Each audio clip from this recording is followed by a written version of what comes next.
Hello my dear students, today I will teach you 10th history chapter Nationalism in India. Previous video में मैं the sense of collective belonging बता रही थी, इनके कुछ भाव को बताई थी, जिसमें कि इंडिया को एज ए विजुअल फिगर के रूप में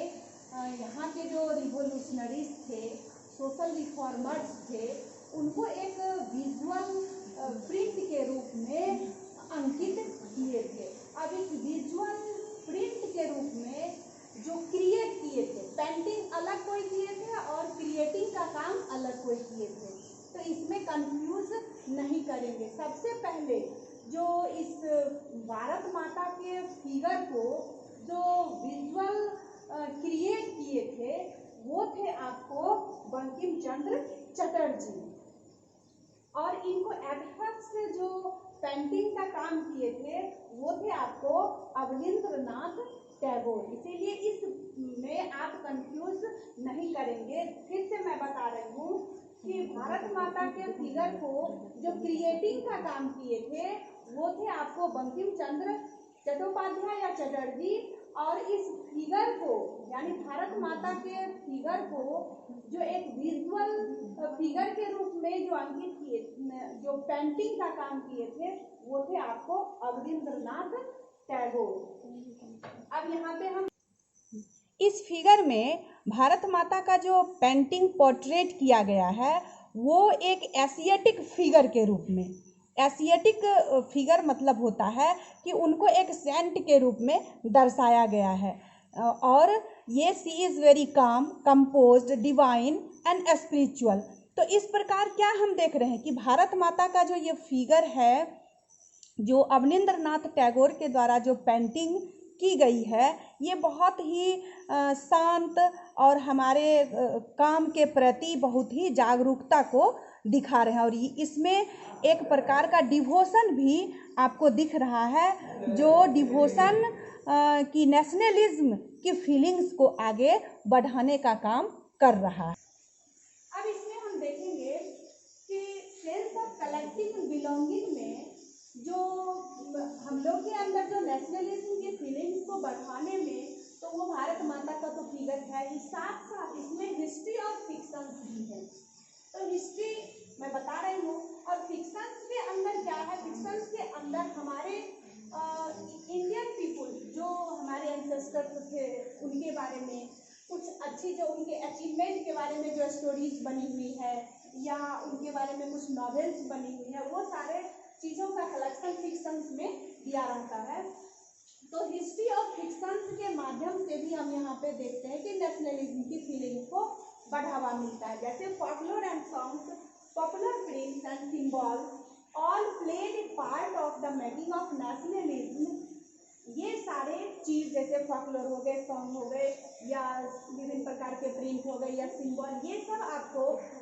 नेशनलिज्म को बढ़ाने में आगे रहते हैं। फिर उसके बाद हम देखते हैं बंगाल में रविंद्रनाथ टैगोर छोटे छोटे बच्चों को कॉन्शस करने के लिए, यानी छोटे छोटे बच्चों के अंदर स्वतंत्रता प्राप्ति को लाने के लिए, या छोटे छोटे बच्चों में कॉलोनियल गवर्नमेंट के प्रति जागरूकता लाने के लिए कि किस प्रकार कॉलोनियल गवर्नमेंट हम लोग का जो शोषण कर रहा है उसके बारे में ये छोटे छोटे ब्लॉग्स को बनाए थे, नर्सरी राइम्स को बनाए थे। इसके बाद कुछ पोएट्स ऐसे हैं जो कुछ कविताएं भी लिखे थे, जैसे कि बहुत सारे हिंदी कविता में भी हम देखते हैं कि खूब लड़ी मर्दानी वर को झांसी वाली रानी की। इस कहानी को पढ़ने के बाद क्या लगता है कि हमारे अंदर जो ब्रिटिश ईस्ट इंडिया कंपनी को भगाने की एक नई उत्साह जाग पड़ती है। फिर उसके बाद हम माखनलाल चतुर्वेदी की जो कविताएं हैं, उसकी अभिलाषा, तो उससे हमारे भारत के जो रिवोल्यूशनरीज हैं उनके प्रति हमारी सजगता को दर्शाती है। तो फिर आप देखेंगे नटेशा शास्त्री भी एक 4 वॉल्यूम के एक बुक है जो तमिल टेक्स्ट फॉकलोर है, जो साउदर्न इंडिया में बहुत ही फेमस होती है। तो फिर उसके बाद ये हिस्ट्री जो हमारी हिस्ट्री थी, ब्रिटिश ईस्ट इंडिया आने के बाद उस हिस्ट्री को दबा दी गई थी, यानी कि तो फिर उस हिस्ट्री को रीइंटरप्रिटेशन करने के लिए हम लोग बहुत सारे प्रयास किए, जिसमें कि सबसे पहले हम इसमें देखेंगे कि दो टर्म इसमें आते हैं कि अकॉर्डिंग टू ब्रिटिश के अनुसार इंडियन पीपुल कैसे थे। तो ब्रिटिश के अनुसार इंडियन पीपुल बैकवर्ड थे, प्रिमिटिव थे, इनकेपेबल ऑफ गवर्निंग इंडिया, यानी उनके अंदर भारत के ऊपर शासन करने की उनमें क्षमता नहीं है, ये ब्रिटिश लोग कहते थे। लेकिन हमारे इंडियन पीपुल के अनुसार वो लोग क्या करने लगे, Indians begin looking into the past to discover India great achievement. अब ये लोग ग्रेट अचीवमेंट को भी ढूंढने लगे, खोजने लगे, और वो सारे लोग they wrote the glorious development in the field of art, और इस फील्ड में आर्ट और आर्किटेक्चर के फील्ड में, साइंस में, मैथ में, religion, culture, law, philosophy, craft and trade, इन सारे फील्ड में वो लोग अपने ग्रेट अचीवमेंट को खोज करके लिखना शुरू किए, ताकि हमारे इंडियन पीपुल भी ये समझे, ये गौरवान्वित हो कि हमारे इंडियन जो पीपुल है वो इस प्रकार के पहले थे और मुझे भी वैसा बनना है। इसी के संबंध में एक फ्लैग भी पोर्ट्रेट किया गया था जो स्वदेशी मूवमेंट में बंगाल में, जिसमें कि ट्राई कलर फ्लैग था, रेड, येलो एंड ग्रीन, और इसमें एक लोटस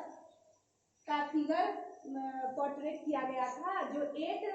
लोटस जो था वो ब्रिटिश ईस्ट इंडिया कंपनी के 8 प्रोविंसेस को दर्शाते थे। तो ये फ्लैग उतने ज्यादा पॉपुलर नहीं हो सके, तो गांधी जी के द्वारा एक और फ्लैग को वो पोर्ट्रेट किए, जिसमें भी 3 कलर थे, रेड, व्हाइट, ग्रीन, और बीच व्हाइट वाले भाग में एक चरखा था, स्पिनिंग व्हील का भी फिगर दिया हुआ था। और ये हम जानते हैं कि ये चरखा महात्मा गांधी जी का एक न्यू वेपन्स था लोगों को। नॉन कॉपरेशन मूवमेंट में हम देखे थे कि किस प्रकार इस चरखा के माध्यम से फॉरेन क्लॉथ्स का वो लोग बायकॉटिंग करते हैं। इसीलिए इसके बीच में इस फ्लैग के बीच व्हाइट वाले पार्ट में चरखा का सिंबल दिया गया था, और इस फ्लैग का जो नाम पड़ा वो आपको कहते हैं स्वराज फ्लैग। तो इस प्रकार गांधी जी का जो ये बना हुआ ये फ्लैग है, रेड, व्हाइट और ग्रीन, ये बहुत ही पॉपुलर हो चले, और तब हम लोग लास्ट में इस फ्लैग के माध्यम से, या जितने भी ये सारे अचीवमेंट जो रिवोल्यूशनरीज या यहाँ के जो सोशल रिफॉर्मर्स के द्वारा हमारे अंदर एक सेंस ऑफ कलेक्टिव बिलोंगिंग जगती है, और हम अंग्रेजों को यहाँ से भगाने में सामर्थ हो पाते हैं। आज ये चैप्टर यानी नेशनलिज्म इन इंडिया समाप्त होता है। अब यहाँ पे एक चीज ध्यान देंगे कि अभी जो आपका सेकेंड यूनिट टेस्ट होने वाला है, उस सेकेंड यूनिट टेस्ट में जो प्रश्न रहेंगे मल्टीपल चॉइस क्वेश्चन ही रहेंगे, लेकिन मल्टीपल चॉइस क्वेश्चन आपको इसी चैप्टर से, नेशनलिज्म इन इंडिया चैप्टर से दिया रहेगा। इसीलिए आप इसके ऑब्जेक्टिव क्वेश्चन को याद कर लेंगे। नेक्स्ट वीडियो में मैं बताऊंगी। धन्यवाद।